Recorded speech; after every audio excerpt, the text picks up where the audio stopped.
everyone. Welcome in. Welcome. Hope you guys have been doing well. It's Monday morning, which means you're live with me, Mr. America, the Bearded Truth. For those of you who don't know me, I am your neighborhood local libertarian, neighborhood friendly libertarian. Gotta be sure that we're talking about the friendliness that is. Thank you guys for coming in and spending some time with me. I do got to give a quick shout out to Muddy Waters Media for allowing me to use the platform to come out here and spread my word to you guys, spread the truth, spread the beard, and of course spread the love. So you guys got to follow them down there at muddywatersofreedom.com. You can follow them on YouTube, on Twitter, on Periscope, on Facebook, and on Instagram. So they are all over the place. You can also check out all of the podcasts after the fact. You can find those on iTunes, Google, Stitcher, anywhere that you can get a podcast. You can find us at Muddy Waters of Freedom on there. So lots of good stuff there. So make sure you guys are following us over there. As you guys can see, I did come back onto the normal the original Periscope as well. So I brought back that one as well. I know some of you guys a little hesitant to follow me over there to Muddy Waters, and so we'll try to make this transition nice and easy. You'll still get me, the beard. I'll make it convenient for you at least, right?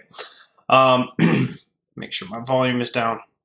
But so we've got a lot to talk about. If you guys have not realized, if you guys haven't noticed, a lot of things going down right now. Uh-oh. Can you guys see me all right? Is this coming through?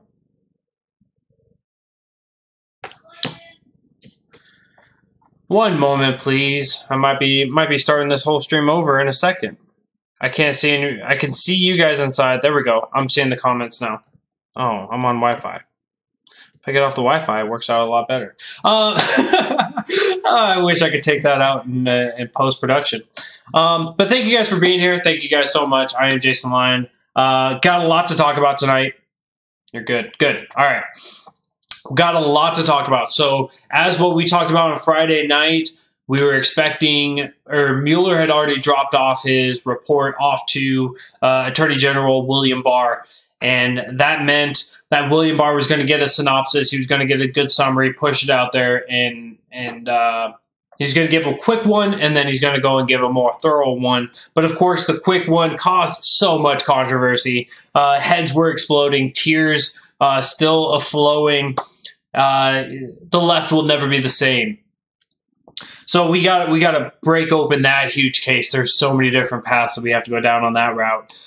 We also got to talk about the executive order that comes into effect tonight at midnight. That's right, boys and girls. If you maintain owning a bump stock tonight at midnight, you become a felon and you could face 10 years in jail. So that's going to be, I guess that's really the whole conversation. You got that to worry about. So if you guys got a bump stock, make sure you guys get rid of that. It's because my computer sucks up all the Wi-Fi. Thanks, babe. We're going to talk a little bit about New Jersey. New Jersey made it into the news again. And we got to talk about Avenatti. Avenatti, my favorite crappy lawyer, my favorite just horrible execrable lawyer. He made it back into the news today. And so that's going to be another fun conversation. We'll see where else we can get into. I'm hoping my back is going to be able to hold out for this entire thing. I threw it out pretty bad, and it's taken some getting used to. So it's taken a lot out of me. Let me just say that. So when it comes to William Barr dropped his letter yesterday, March 24th, and he sent this off and made sure that everybody who was important, that needed it, got it. And so, of course, that letter made it to me.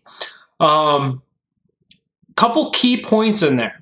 So on the very first page, the special counsel's report.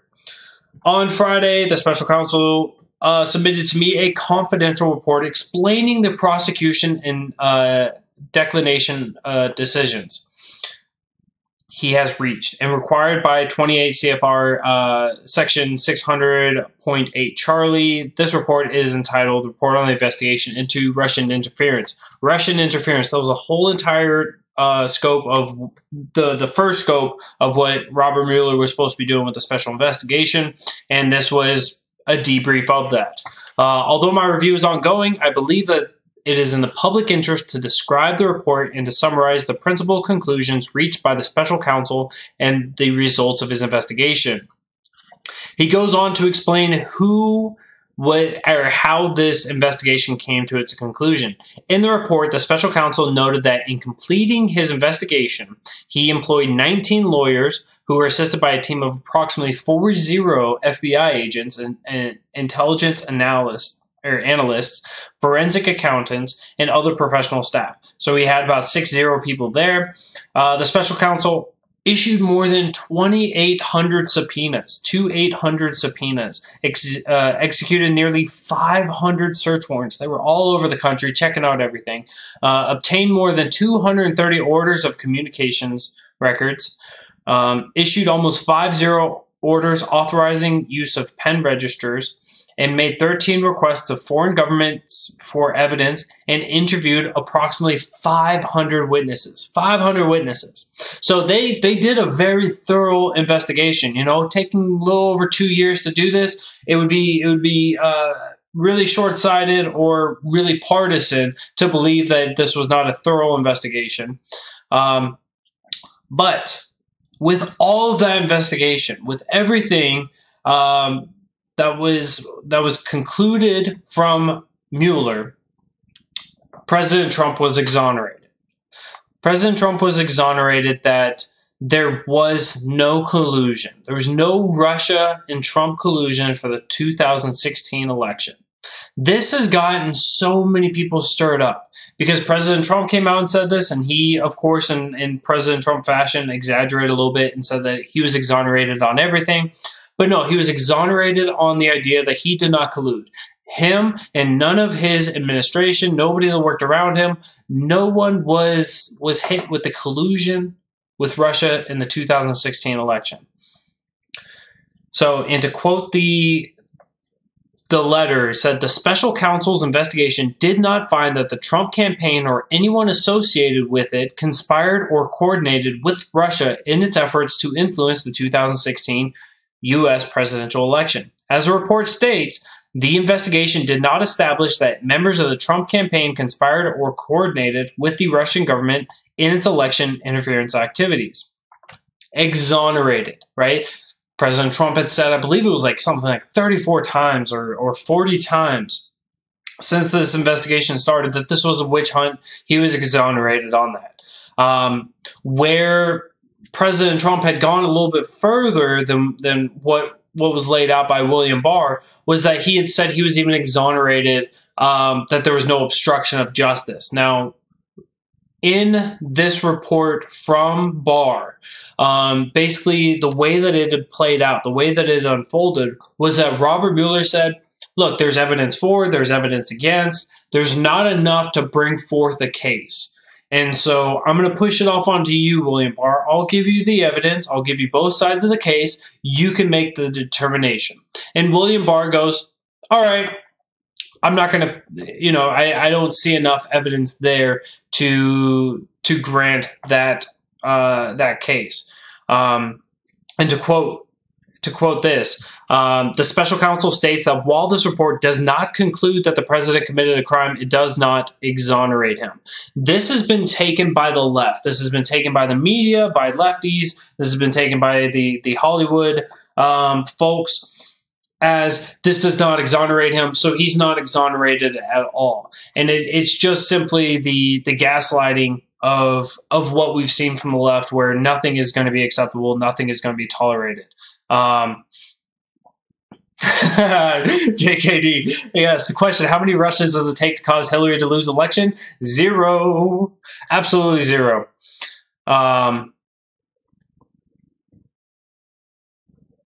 Yes. All right.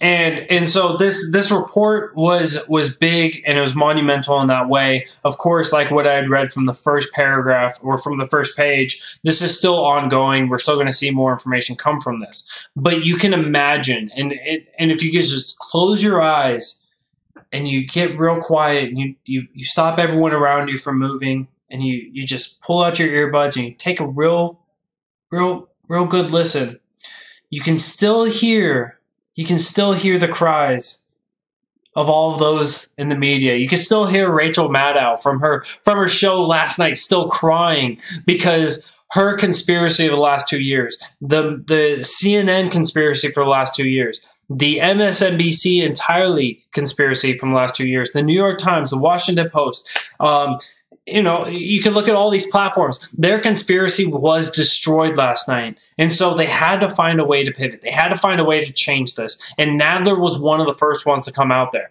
and to start making a change. So House Judiciary Committee Chairman Gerald Nadler from New York said Sunday that his committee will call Attorney General William Barr to testify over the very concerning discrepancies and final decision-making at the Justice Department over Special Counsel Robert Mueller's report.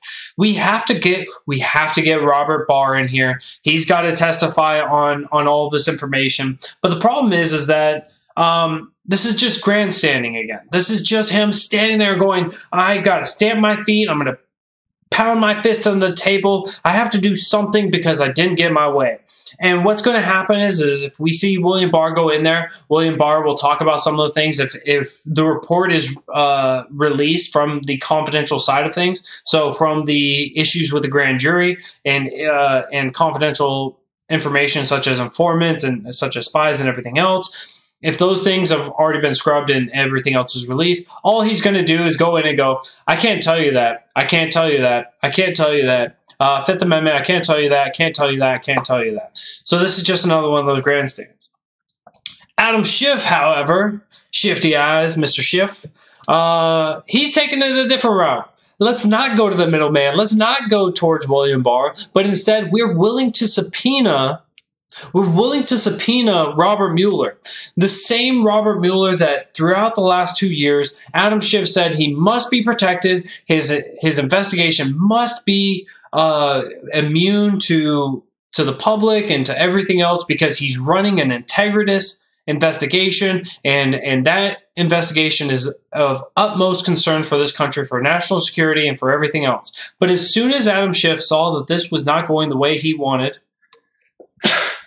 pardon me. As soon as he saw that this was not going the way that he wanted it to, then suddenly Robert Mueller was the enemy. Can you imagine how it would feel to be this deranged? That as soon as somebody goes, you protect them all throughout their life of their short career within this. As special investigator, you protect them, you protect them, you protect them. And then as soon as you find out that it didn't go the way you wanted it to, no, he's the enemy. He's the enemy of the people. He's been subverted. He's been paid off. He's been taken over by those darn Ruskies.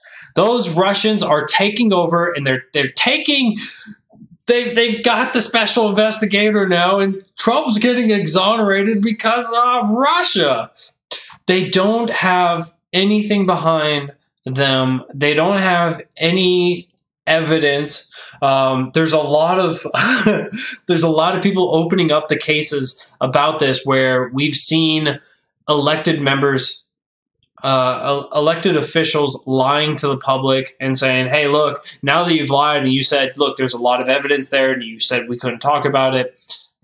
Was it true? Were you just pushing a narrative? Were you just was the media paying you off? Were you paying off the media? How did this conspiracy theory not only get built up in such a way, but also be pushed and promulgated by the mainstream media? There's a serious issue there, and that's one that needs to seriously be handled.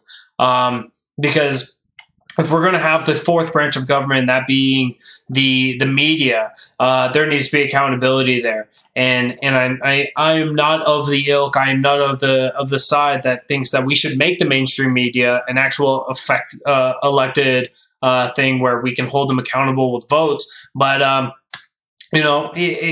we should be holding them accountable with our dollars votes, and that means that sometimes you're going to have to get rid of your TV, your satellite, your cable, and all that. Move to something where you can decide on, hey, I don't want to fund CNN. CNN's got really low numbers. They're fake news. They are the enemy of the people. I'm going to put that out there. CNN, Fox News, MSNBC, the whole lot of them. enemy of the people because they'd rather push their narrative than rather push the truth. 100% enemy of the people. So we've got to make these changes, move to the alternative media sources, move to the people that want to bring you the truth and talk about the truth, and not push not push conspiracies all over you. Eventually the people got to stand up for this. Let me see here.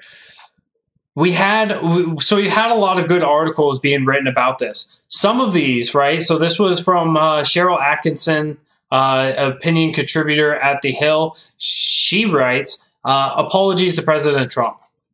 Fantastic, right? Comes out and says, all right, I was on the wrong side of the history. I need apologies. I need to give apologies. With the conclusion of Special Counsel Robert Mueller's probe now known to a significant degree, it seems apologies are in order. However, judging by recent past, apologies are not likely forthcoming from the responsible parties.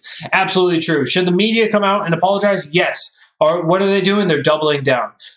When we see Brian Stelter, when we see Cuomo, when we see Rachel Maddow, when we see all of these people that have been pushing this narrative, they're doubling down. They're finding ways to grab onto something, grab onto that straw and just hold on for dear life and start sucking. They won't give the apology. They won't care about the objectivity. This is why the media is a failure. Yes. In this context, it matters not whether it is one supporter or a critic of Donald Trump. Whether his supposed flaws, the rampant accusations and speculation that shroud Trump's presidencies, even before it began, ultimately have proven unfounded, just as Trump said all along. Yet each time Trump said so, some of us in the media lampooned him. We treated his words as he spoke in his own defense as if they were automatically to be disbelieved because he had uttered them. It's the thing that we were talking about when Kavanaugh was being nominated, right? Ooh, the person who's being accused of something said that they didn't do something. Obviously, they're lying. Well, what are they supposed to say? Some even declared his words to be lies, although they had no evidence to back up their claims. Yes, we've seen this derangement. We've seen this derangement on both sides. It's there. It's palpable. We in the media allowed unproven charges and false accusations to dominate the new landscape for more than 2 years in a way that was wildly unbalanced and disproportionate to the evidence. So she continues on. It's quite a bit, but at the end, she apologizes for the atrocities that were committed. It's amazing. It should be encouraged anytime and every time that there's a little bit of self-reflection on saying, look, at the end of the day, I was entirely wrong. I will work to be better. Right? This was something we saw with the Covington Catholic kids. This was something we saw when it came to Jussie Smollett.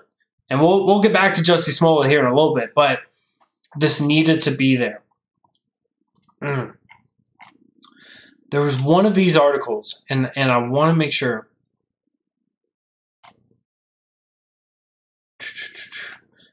There's one of these hills. Oh, no, I'm so sorry, guys.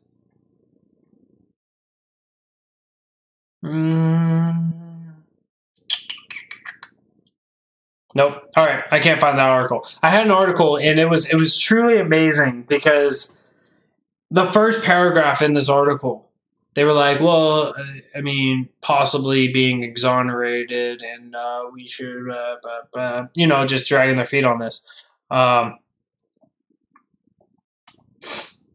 So here's from Huffington Post. Trump wasn't totally exonerated by Mueller, no matter what he and his allies claim. Attorney General Barr made it clear that while Mueller's report does not conclude that the president committed a crime, it does not exonerate him. See, this was exactly what I was talking about when I was reading the letter. They're willing to grab onto that one little snippet, right? Cherry pick that one little statement and go, this fills up everything. Not exonerated. Nah, it's okay.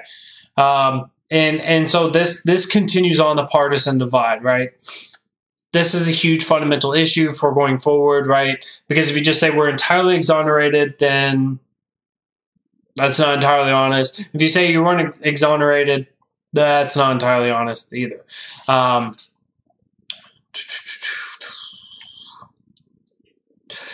Here's something that's discussed and that's also coming from this. This is also coming from The Hill.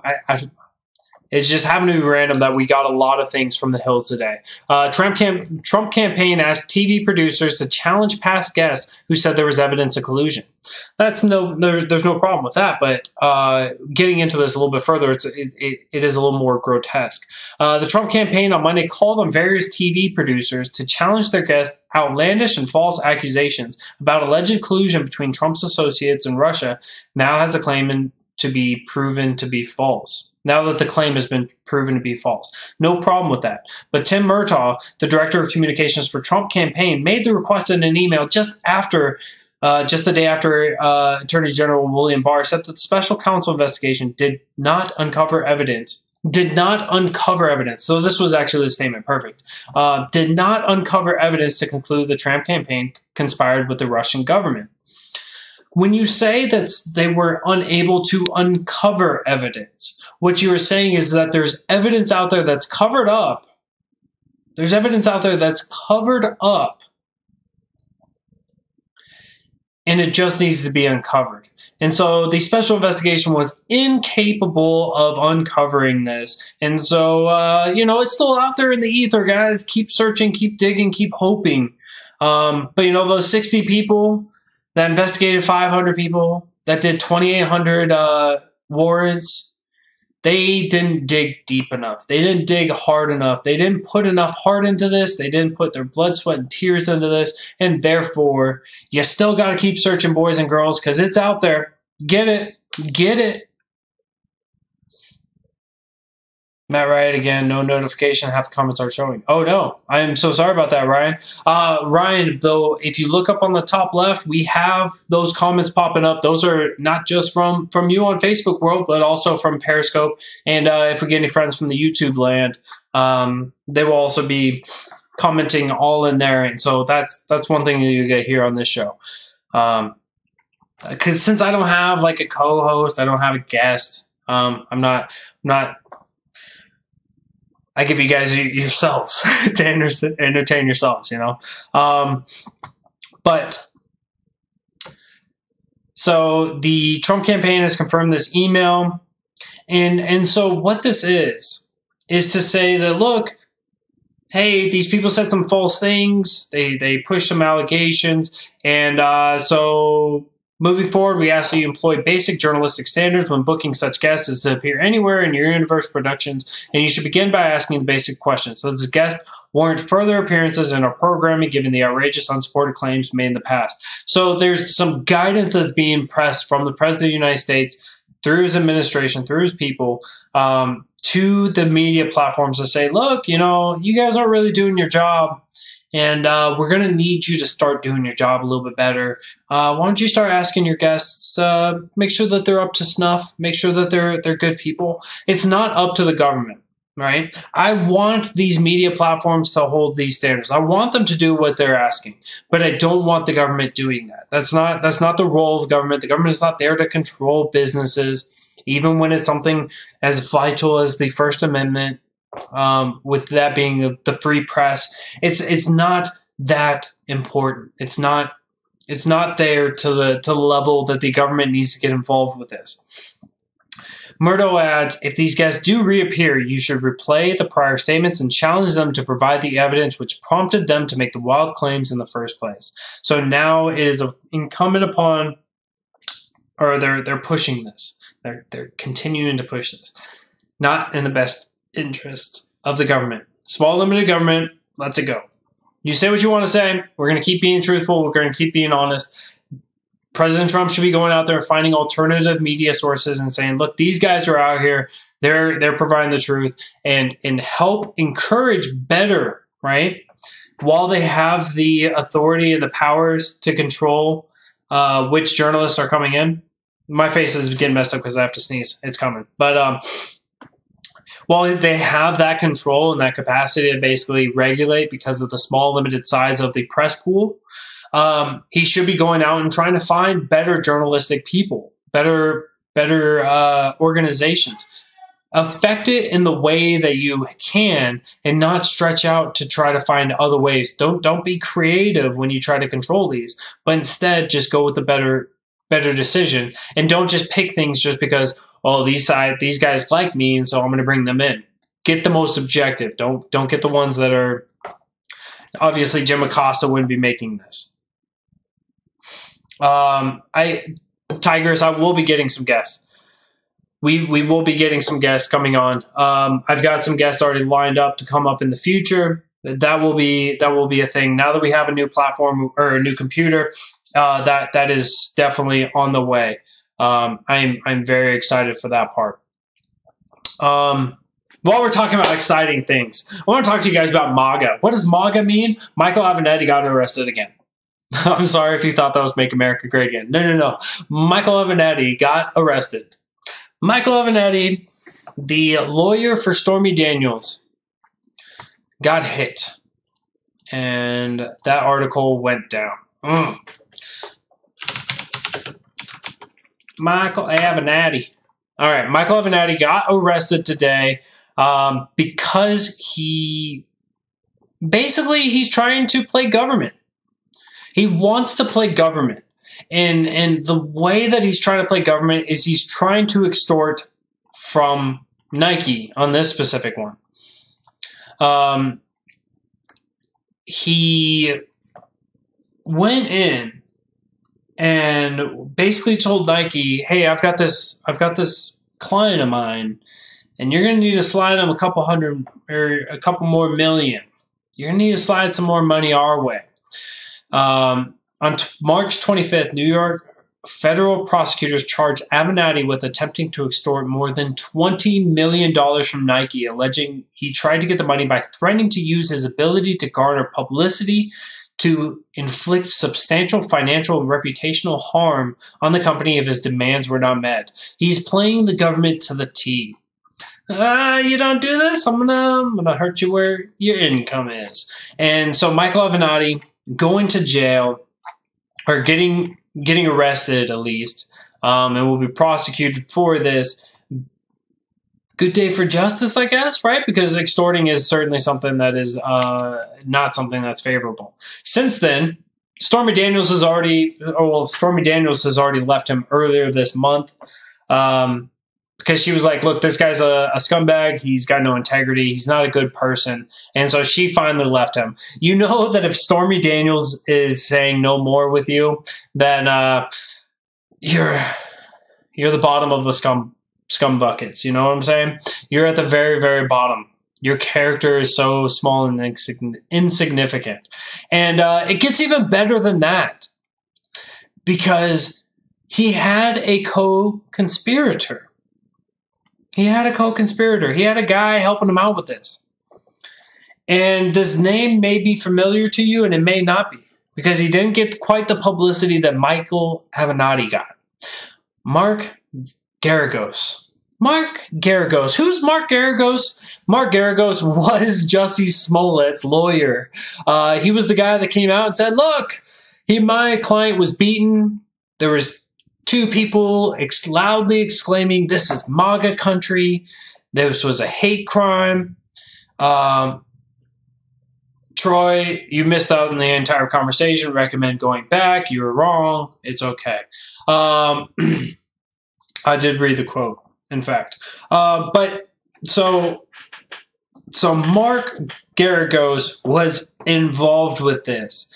After supporting Jussie Smollett, getting the giant egg on Jussie Smollett's face, facing, I believe it was 12 or 14 felony charges for lying. The expectation still is that he's only going to get 3 to 6 months in jail. If at most, he might just get probation. I'm still a firm believer in no jail time, not even probation. Make him pay for every cent of the government's used to investigate. Maybe tack on another 5% to pay for hardships that may have been done, and then let it fade off into the distance. But the co-conspirator in this case, right, Mark, 2 people familiar with the co-conspirator in the matter is attorney Mark Geragos. 2 people familiar with the matter said, according to the complaint filed in New York, Mr. Avenatti and Mr. Geragos, the alleged co-conspirator, met with lawyers for Nike in New York on March 19th and threatened to release damaging information unless the company agreed to pay 2 lawyers millions of dollars and another $1.5 million to the client Avenatti claimed to represent. On CNN, Geragos is listed as a legal analyst for CNN. Not no more. CNN has already taken him off and said, "Look, he's not gonna come on here anymore." It's a good thing that they're at least wiping off some of their scum from their people or from their lineup. It would be nice if they actually cared about the integrity of all of their people and maybe held an actual standard. Maybe they would actually have viewers and wouldn't get beat out by PBS and stuff like that. But to each their own. If you want to have a crappy company, you run a crappy company. You don't want to learn from the people, you don't learn from the people, and that's okay. It's all up to you.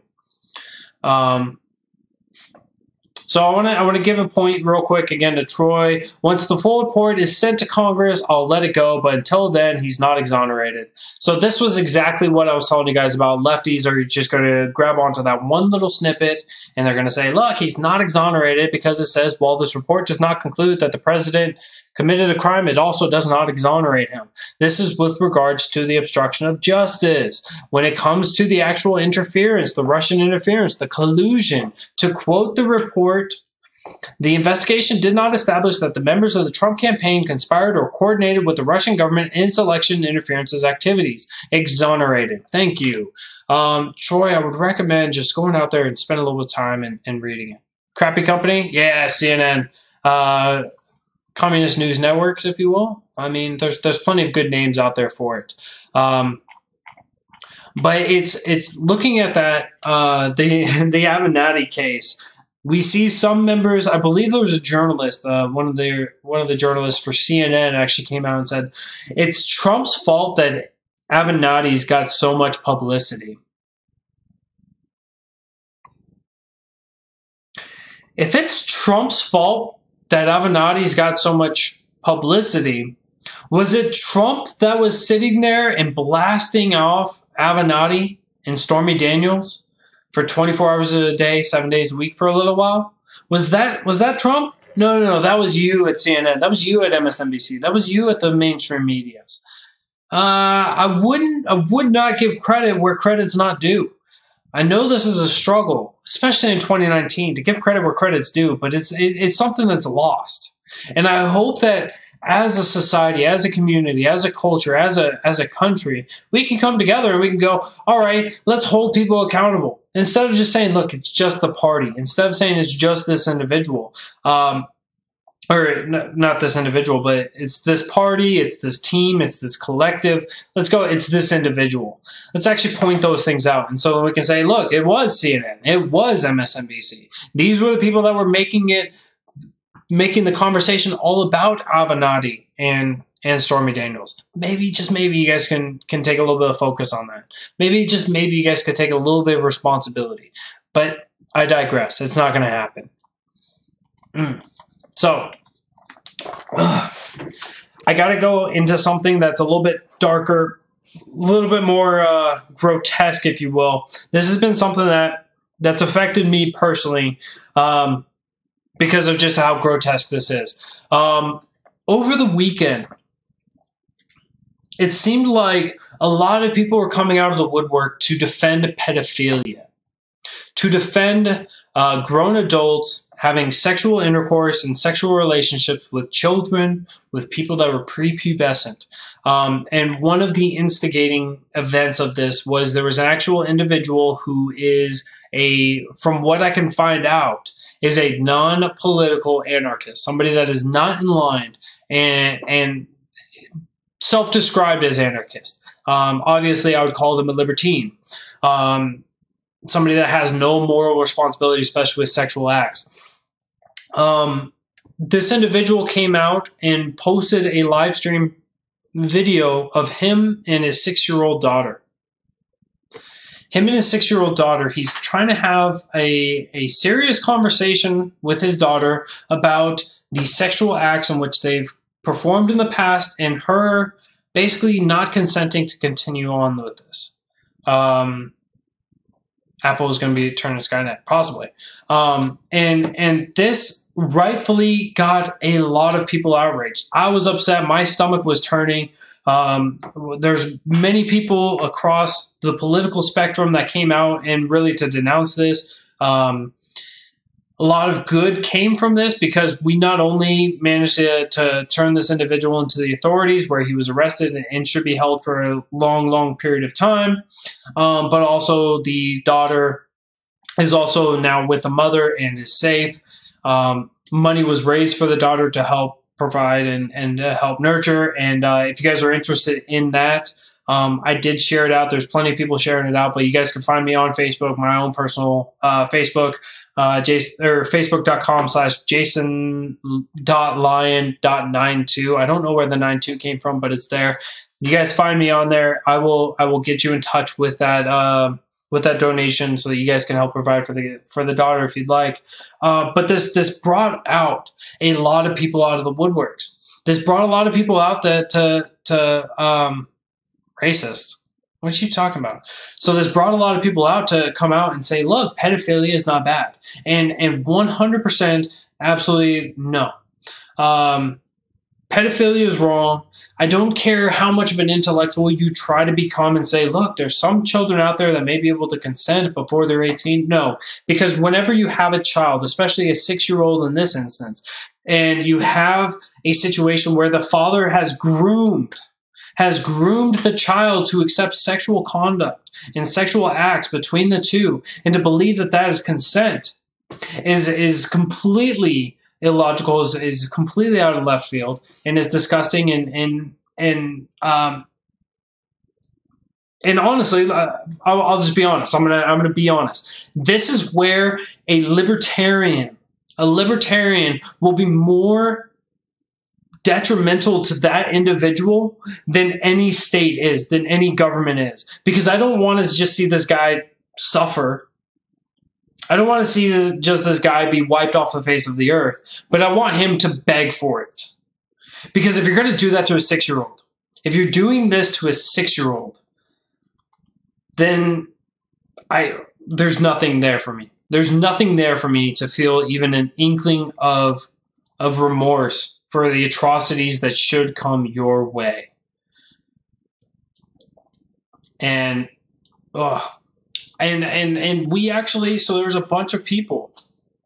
There are a bunch of people that came out, and we went through and we were pushing conversations. I've got screenshots on my phone of people that were coming out and defending this. And so I want you guys to know that there are people out there that will openly defend this. And so it's important that we have conversations about something disgusting as this, because we want to be able to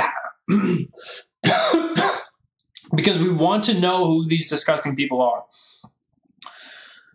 We loving every man. Every man, go back to the beginning, go watch it, and you'll be able to catch it out.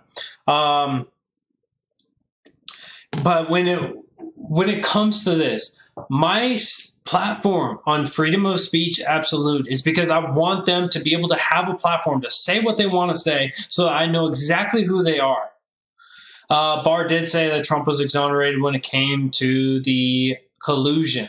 He did not say he was exonerated when it came to the obstruction of justice. You should probably go read that. So my platform, my views on freedom of speech is to understand, to be able to identify, and to be able to as a society, be able to handle these individuals that are so sick, twisted, and manipulated, and demented, and deranged, and just execrable people. I want them to come out. I want them to come out so that we know who they are and who they can, or how to identify them. You'll see people that will take an actual logical stance, and that is that pedophilia is actually a mental disorder. It is something where somebody is attracted to small young children. Absolutely, right? For being somebody with just a mentality, there's obviously, you have to be concerned, you have to watch, but that is not a crime in itself. Completely agree. But the moment that you have have taken that ideology and you've actually imposed on somebody's life, whether you think that they gave consent or not. Since you think that they gave you consent and you commit that act and you infringe upon somebody else's life, somebody else's liberty, somebody else's body, when they're incapable of providing you with consent, best believe the libertarians out there in the world want to be a hell of a lot harder on you than the justice system ever will be. And so I wanted to make sure that I made this a big point, because this has been a big point of a lot of people. And I've seen some ex-libertarians, some people that were recently pushed out of the Libertarian Party down here in South Carolina because of their big government views and because they didn't actually align with the Libertarian Party, but they just wanted to have a platform and where they can speak. That would say that this is a libertarian thing, where libertarians are just pedophile supporters. The pedophiles are not in one party or another. And there are people out there that believe that they can align with the Libertarian Party, shrink the government, and reduce the government in order to fulfill their own lawlessness, and in order to commit atrocities against other people and believe that they're going to live in a better world. And I think that it is important that we talk about that, because while they believe that they're going to get off in a better way, best believe when you don't have a judicial system, and if we get to an anarchist society, right? If we go to the extreme, we have an anarchist society, that person will be hanging from their toes, hanging from the ceiling, and blood will be dripping all throughout them. They will not be living another day the moment that comes out and is proven. But why wouldn't he obstruct justice if he didn't collude? Makes no sense. Congress needs that report. So the problem is that if he was innocent and that's what was proven, how could he obstruct? So you just got to flip that question around. If he didn't commit a crime, then how would he obstruct from the justice? Him wanting to defend his good name, his honor, right, would be a justification in order to take some actions. And with James Comey has been proven with evidence to be a dirty player, and we should hope that there's an investigation that gets opened up on James Comey and really get to the bottom of the atrocities that's been around with the Trump-Russia collusion story, with the FBI, with the CIA, with the intelligence agencies, and with everybody, right? We need to actually get that one opened up. I would love to see a report or an investigation done on those. I don't think it would take 22 months. I don't think it would take a little over 2 years like what we did for the Robert Mueller investigation, but I'm sure we could find some pretty devastating stuff pretty quickly. I want to transition from the atrocities that is the disgusting people that support, defend, apologize for pedophiles, for rapists, for child molesters, and for everything else. Transition on to the GOP-controlled Senate committee is going to be holding a hearing tomorrow during the day. And they're going to be talking about gun control. They're going to be talking about ERPOs. They're going to be talking about red flag laws. So not only tonight at midnight will you become a felon and can face up to 10 years if you still own and have one of your bump stocks. So if you didn't lose it in your boating accident, not only will you become a felon tonight, but tomorrow,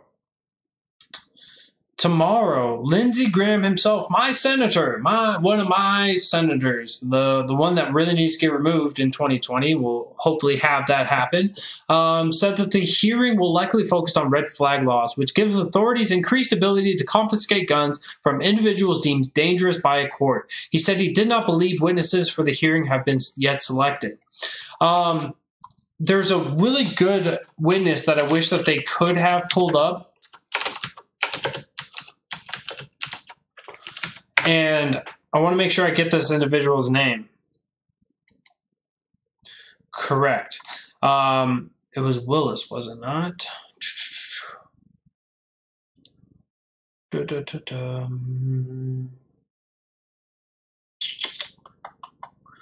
So in Maryland, we had Gary Willis. So Gary Willis, back in Maryland, in Ferndale, Maryland, he actually had one of these red flag laws coming out after him. So the court system, without ever allowing him the due process and allowing him to stand in front of a judge and to face his accusers, had the red flag laws, or the ERPO, placed against him.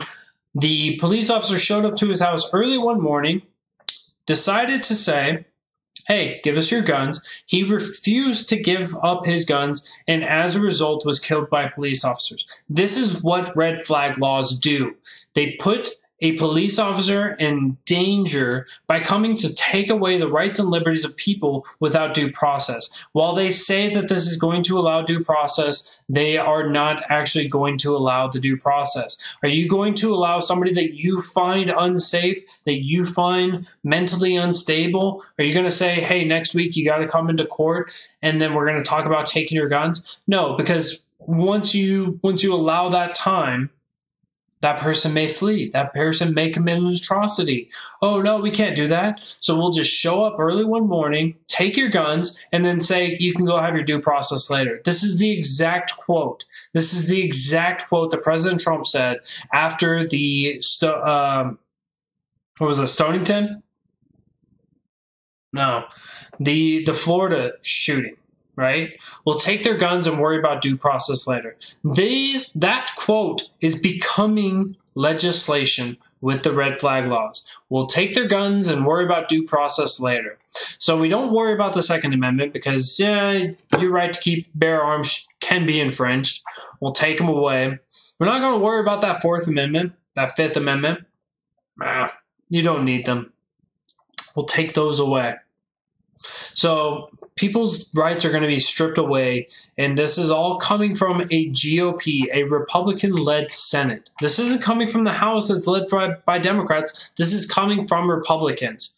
And is this another one of those, well, we have to do that to protect the Second Amendment? We have to violate the Second Amendment in order to protect the Second Amendment? We have to give up different accessories or different parts or different guns in order to protect the Second Amendment? It doesn't sound like you're protecting it when you're stripping it away. It doesn't sound like you're there to actually provide the people with the protections in which you've campaigned on, that you're going to be a strong, staunch defender of the Second Amendment, that you're going to stand strong and make sure that no one takes away our guns and takes away our rights and our liberties without due process, but then in turn come through and push legislation that will do just exactly the opposite. This is disgusting. This needs to be handled by actually putting in members of Congress, whether it's the House or the Senate, that actually care about the rights and liberties of the people, that care about the freedoms, that actually want to make sure that America functions in a way that people are able to defend their life, their liberty, and their pursuit of happiness. Because we don't need to move towards New Zealand. We don't need to move towards the UK. We don't need to move towards Australia. There's no reason to buy back. There's no reason to sell out, and there's no reason why any Republican who's going to be moving towards removing the Second Amendment or violating the Second Amendment, and more specifically, just the natural gun rights that everybody has bestowed upon them by their creator, there's no reason to have legislators like that. The Republican Party is just as destructive to the rights of the people as the Democratic Party is. And this right here is that example.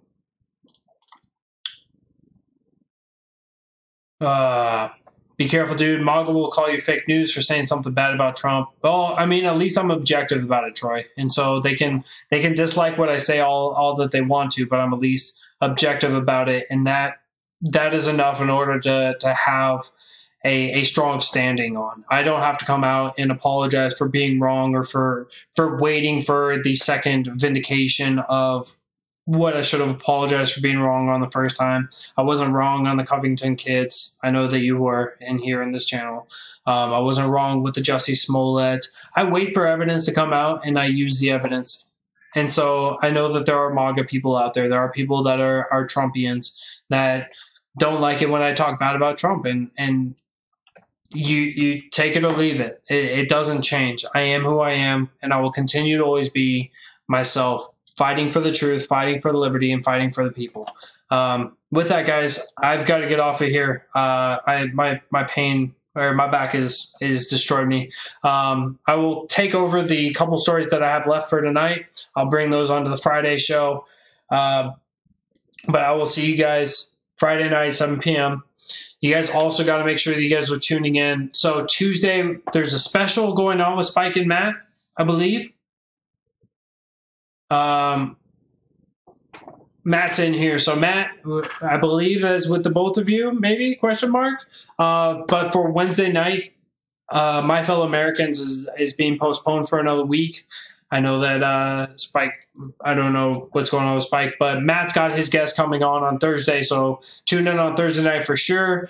Matt's always got great guests. Last week was Sherry Voluntary, fantastic lady, speaking the truth about the reasons why we need to grow liberty in this country and to move towards a smaller government. And then, of course, Friday night, we'll finish off the week with me again. So I want to thank you guys for coming in. Appreciate you all. I am excited to see how the news unfolds, and I will see you guys Friday night, 7 p.m. Eastern. I am Mr. Merca, the Bearded Truth, Jason Lyon. Have a great night, and I'll see you then.